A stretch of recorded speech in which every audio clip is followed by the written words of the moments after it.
kahit kumukulo yan, oh, hindi nalulusaw kahit kumukulo. Ayan, kitang-kita niyo man, sobrang init ng langis natin. Ayan, legit yan guys, ha, legit, hindi dumidikit at non-stick talaga siya guys. Ito nga, susubukan ko na ang bago kong silicone non-stick na kitchen utensils na to. Tingnan natin kung malulusaw man siya or didikit ba sa kanya yung mga niluluto natin. Non-stick kasi to guys, at silicone, premium silicone, hindi dumidikit dito. Ang ganda guys, ha, hindi dumidikit yung mga pagkain dito. At 12 pieces set na yan. So dito nga, magpa-fry tayo ng, ano to, ng banana. Ayan, magpa-fry tayo ng banana Q guys. Ito ha, tingnan nyo. Ito, mainit na yung ating oil. Sobrang init na yan ha. Oh guys ha, kahit kumukulo yan, oh, hindi nalulusaw kahit kumukulo. Ayan, kitang-kita nyo man, sobrang init ng langis natin, ng mantika natin dito. Ayan, diba? Sumisipan tuloy tayo nakakapag-fried tuloy tayo ng banana.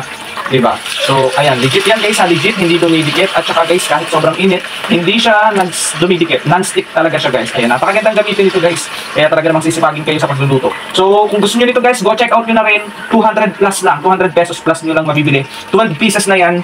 12 pieces na itong set na to. Pakita mo ito mami. 12 pieces na to sa halagang 200 plus lang to. 12 pieces na. Hindi siya nalulusaw kahit gaano kainit guys ha. Ayan, kahit gaano kainit, hindi siya nalulusaw. Ito, non-stick, hindi dumidikit yung mga pagkain dito. Ayan, napakaganda. Kaya kung gusto nyo, check out nyo na. Nandyan sa yellow basket. Go, check out na.